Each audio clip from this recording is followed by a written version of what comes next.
conferência, webconferência. E, neste momento, eu convido o professor doutor Ricardo Galvão para fazer a sua fala. Antes, porém, eu gostaria de ler o currículo do doutor Ricardo Galvão. Ele é doutor em Física, professor titular do Instituto de Física da Universidade de São Paulo e FUSP, membro da Academia Brasileira de Ciência, ex-diretor do Centro Brasileiro de Pesquisas Físicas, CBPF, e do Instituto Nacional de Pesquisas Espaciais, INPE. Recebeu prêmios internacionais e nacionais em reconhecimento às contribuições no campo da física. Eu convido, com muito prazer, o doutor Ricardo Galvão para nos brindar com suas palavras, para nos brindar com a sua fala, que certamente nós todos estamos aguardando com uma expectativa muito grande. Professor Ricardo Galvão, por gentileza. Bom dia, conselheiro Júlio Pinheiro. Eu agradeço muito essa oportunidade de me dirigir a tão nobre audiência, em colaboração também com tão destacados colegas da ciência brasileira.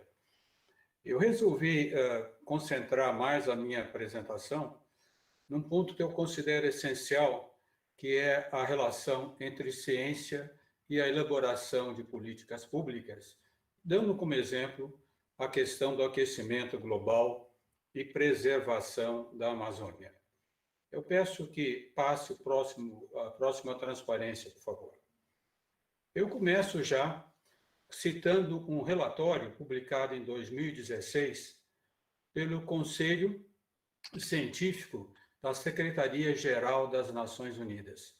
E o que se lê nesse relatório tem muito relacionado com o que disse o presidente Mário de Mello sobre a importância da ciência na formulação de políticas públicas.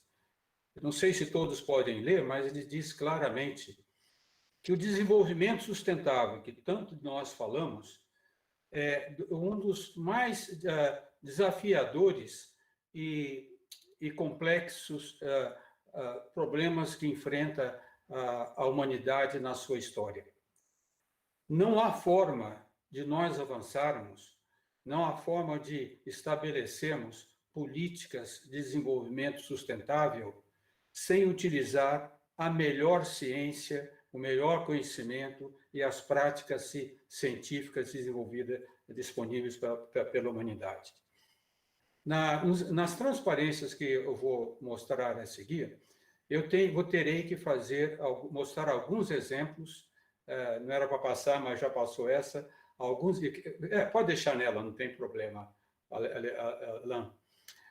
Eu vou mostrar alguns problemas e vou ter que citar exemplos, e esse exemplo, naturalmente, envolve questões políticas.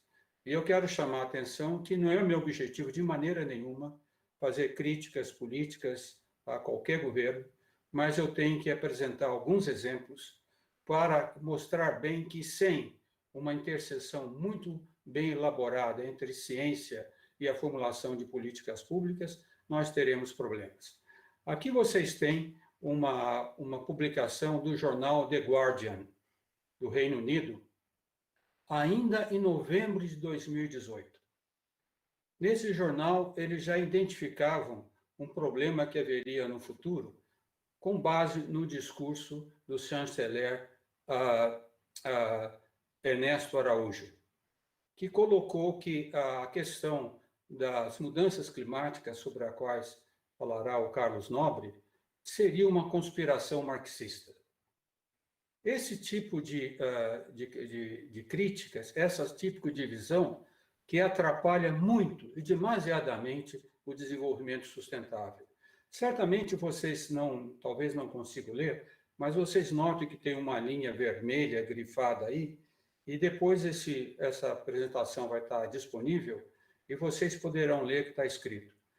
É que a indicação do chanceler Ernesto Araújo, com esse seu discurso, minava o enorme protagonismo brasileiro na questão de mudanças climáticas e preservação do meio ambiente.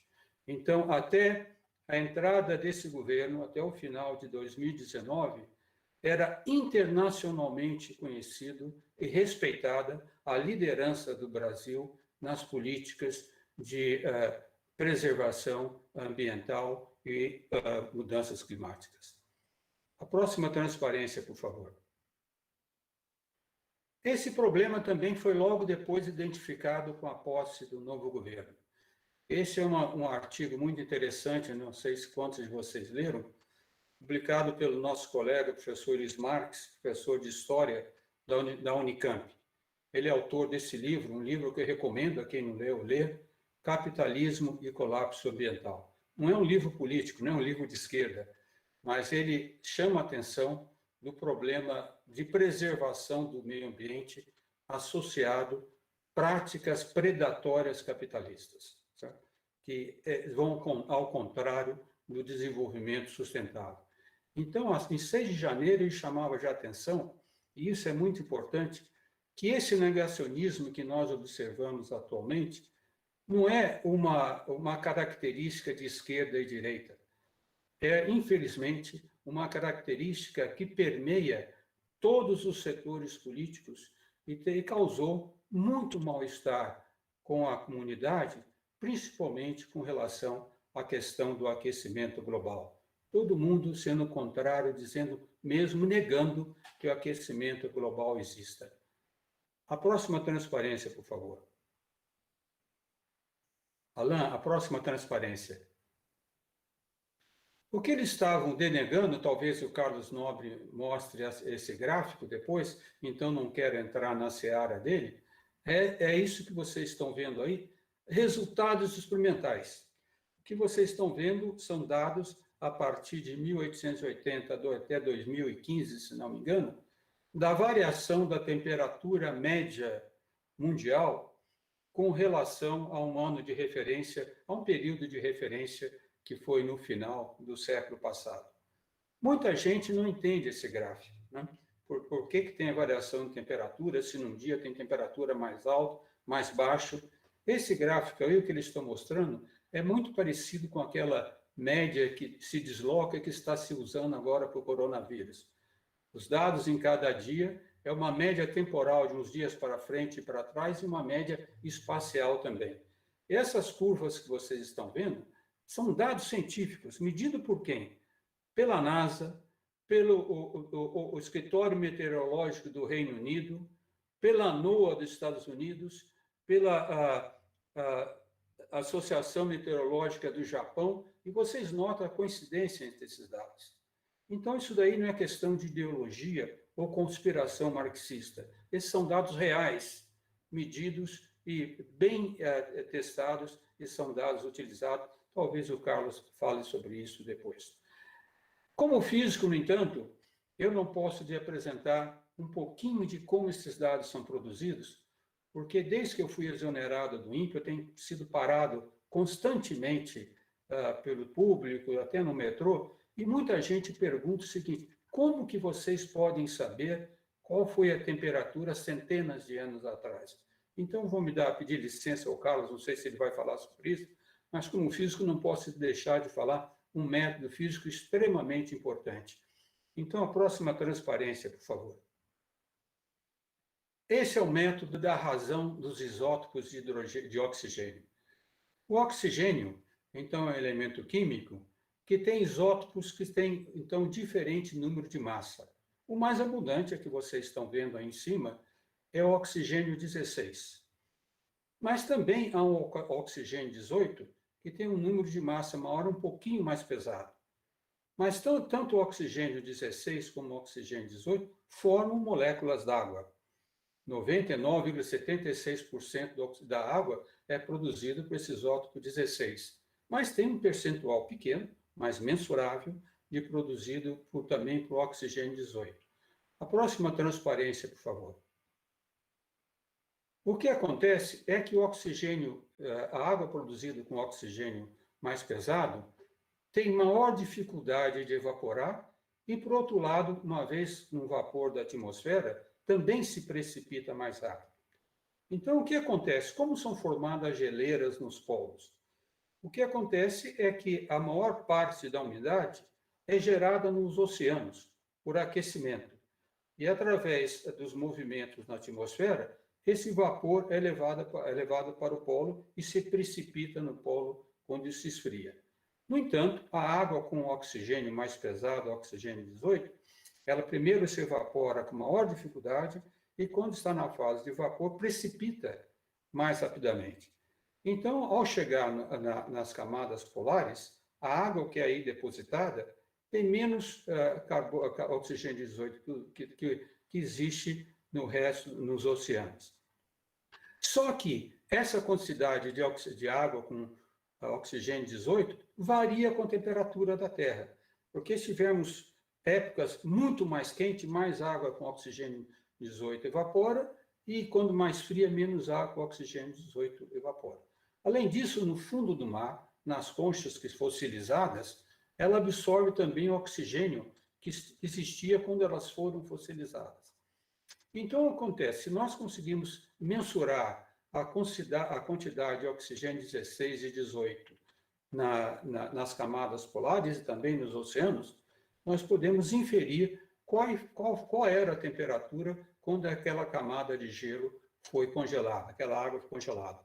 Então, a próxima transparência, por favor, Alan.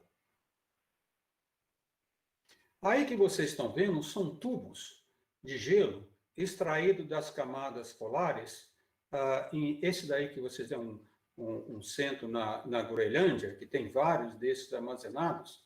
E o que eles fazem? Eles vão amostrando ao longo da barra qual é a quantidade de oxigênio 18 e oxigênio 16. Isso é feito por uma técnica chamada espectroscopia de massa. E, além disso, quando o gelo é congelado, algumas bolhas de ar ficam também armadilhadas nesse gelo. Então, analisando quimicamente o ar dessa bolha, nós podemos também ver o quanto existia de gás do efeito estufa quando o gelo foi formado. Esse gráfico que vocês veem aí, essa curva azul, esse é um gráfico feito entre, se não me engano, eu não consigo ver bem, mas entre 1990 e 1996, vocês estão vendo bem? Essas curvas azuis são a temperatura realmente medida nessas estações. E as curvas vermelhas é a razão de isótopo de oxigênio 16 e 18 medida na mesma localidade. Vocês vejam como uma curva bate em cima da outra.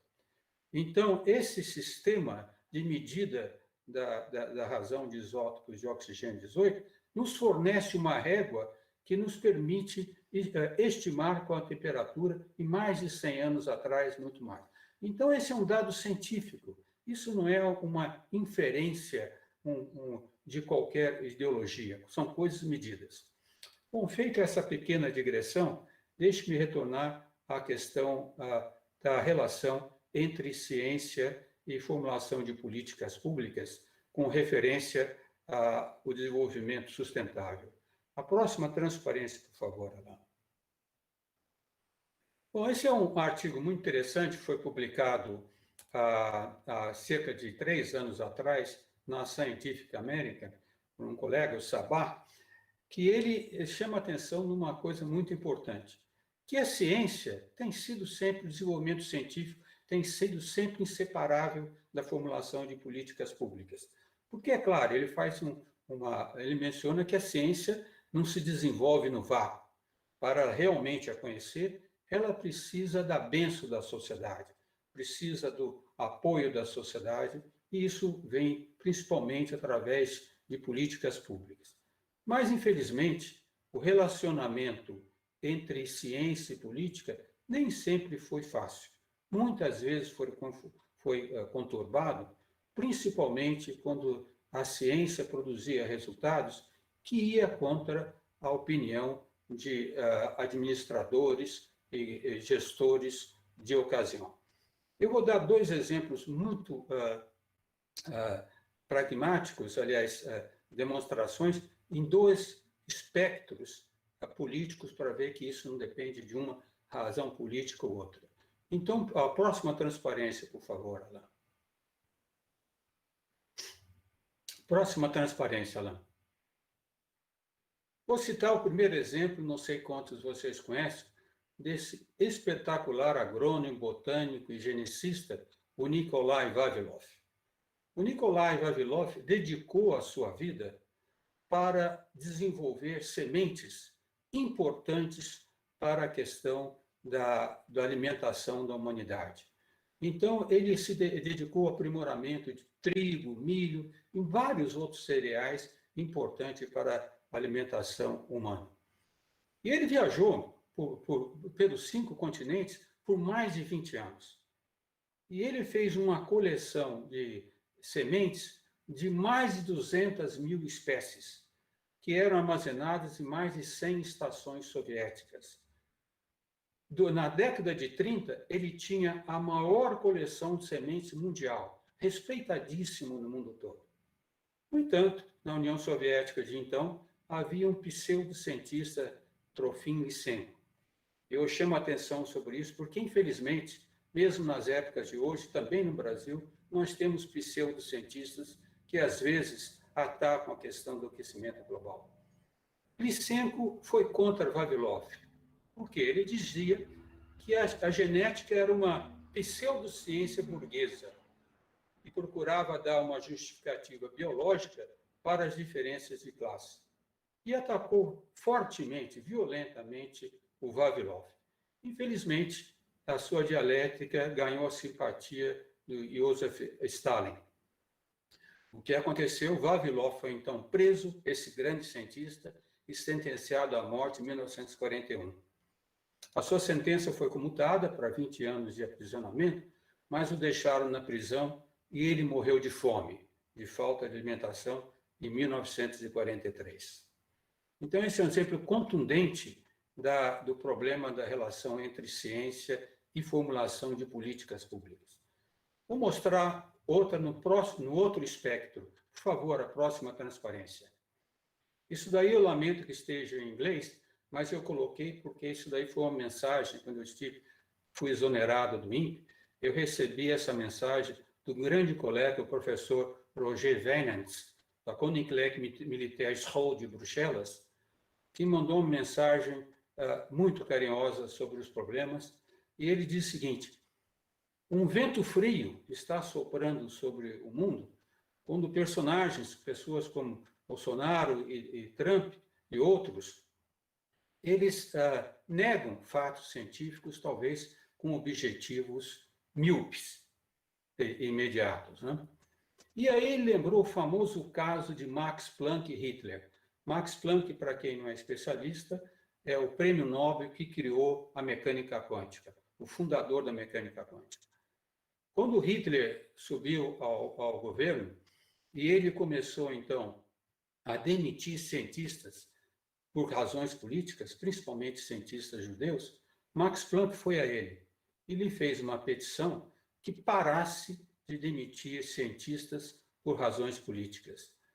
A resposta de Hitler nos deixa, ainda hoje, todos entristecidos. Ele disse: as nossas políticas nacionais não vão ser revogadas ou modificadas, mesmo pelos cientistas. Se a exoneração de cientistas judeus significa a aniquilação da ciência alemã contemporânea, então viveremos alguns anos sem ciência. Então, esse perigo é que sempre corremos quando encontramos governos autoritários, e aí todos nós que estamos assistindo temos que manter em mente e cuidado ao escolher aqueles que nos vão governar. A próxima transparência, por favor.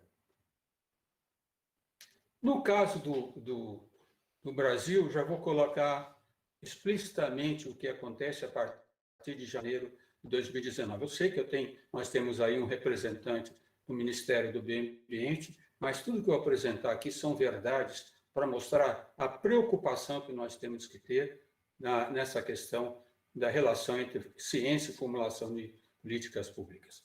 Logo que assumiu o posto, o ministro Ricardo Salles começou a atacar violentamente o INPE.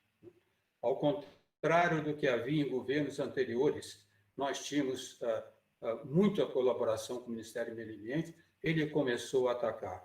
E esse ataque, o próximo à transparência, por favor, foi contestado pelo INPE em várias publicações. Durante um período enorme, eu mandei vários relatórios, publicando um relatório, mostrando o que eram os dados do INPE, mas esses dados continuaram a sendo atacados violentamente. A próxima transparência, por favor. Até que chegou, em 3 de julho do ano passado, o general Heleno, numa entrevista ao BBC, disse que os dados do INPE eram manipulados. Eu imediatamente recebi um telefonema da BBC, mas não quis reagir. O que eu fiz, a próxima transparência, por favor. Eu mandei um... 3 minutos, professor. Como? Só para informá-lo que o senhor tem 3 minutos ainda. Eu vou tentar correr um pouco mais para colocar isso daí. Então, eu mandei imediatamente um ofício ao ministro Marcos Pontes, explicando todo o problema que está. Esse ofício está documentado no sistema SEI, mostrando que era necessário parar com essa situação de conflito. Então, a próxima transparência, por favor. E propus, modestamente, que fosse articulado um canal direto de comunicação com todos os ministérios, para que o INPE pudesse explicar como faz o seu dado, desenvolver ferramentas, mas o que está grifado em amarelo aí, eu fiz questão de colocar, mas sempre respeitando a correção e a independência soberana do conhecimento científico. Isso nós temos que preservar sempre. A próxima transparência, por favor, ou um pouco mais rápido. Apesar disso, os dados do INPE foram contestados. Eu não vou elongar sobre isso, porque todos vocês sabem disso. Próxima transparência, por favor. Esses são os grandes pesquisadores do INPE que foram chamados de mentirosos. À frente deles, vocês veem a senhora Lubiavinhas, a doutora Lubiavinhas, que acabou de ser exonerada do seu posto. Próxima transparência, por favor. Esses são os dados que são contestados. Essa série histórica do PRODES começou em 1988, sobre o desmatamento da Amazônia, foi considerada pela revista Nature um dos exemplos paradigmáticos de monitoramento de desmatamento ambiental. Vocês notem que aquele grande pico, ser acima de 27 mil quilômetros quadrados, ocorreu em 2004, caiu para menos de 4 mil quilômetros quadrados em 2012, usando o sistema DETER do INPE que foi pedido pela ministra Marina Silva. Então, quando o governo diz que os dados do INPE não servem para monitorar o desmatamento da Amazônia, não é verdade. Nós temos um exemplo claro do sucesso disso. O próximo é a transparência, por favor. Eu só vou terminar rapidamente, mas dar 2 exemplos de alertas do INPE. Aqui está no Parque Nacional de Yamanchim, de abril a junho de 2019, quando eu estava no INPE, nós demos cerca de 15 alertas de áreas de desmatamento nesse território. Essas áreas que vocês veem ao longo da rodovia 163, a menor tem 10 hectares de desmatamento. Nenhuma ação do IBAMA, nenhuma ação foi feita. Então, não me diz que não tem jeito, porque era só subir essa estrada e tomar as ações. E vou terminar com a próxima transparência, para dar um exemplo da razão. Vocês todos se lembram do famoso Dia do Fogo, que o presidente acusou de ser fogo colocado por homens. Esse é um mapa que foi dado pelo professor Alfredo Berner de Almeida na penúltima vez que eu estive em Manaus. O que vocês estão vendo aí nesse triângulo é um triângulo onde encontra a 163 com o rio Tapajós, perto de Bela Vista do Caracol, abaixo da cidade de Itaituba. Toda essa mancha que vocês estão vendo aí, o que é? Garimpo. Garimpo ilegal. Então, que me desculpe o governador quando falou, garimpo ilegal. Mais de 7 mil casos de garimpar. Eles queimaram, eles colocaram fogo. Então, conselheiro Júlio Pinheiro, é disso que nós temos que tratar. E em cima, não é, eu discordo um pouquinho do governador, não é só o pobre que vai lá. Eu estive nesses garimpos, alguns desses garimpos. Muito equipamento, muito dinheiro investido nesses garimpos. Então, é isso que nós temos que combater, e é isso que eu peço que então, o Tribunal de Contas do Estado do Amazonas tenha as suas ações proativas para combater isso que tanto degrada a floresta amazônica. Muito obrigado e vou parar.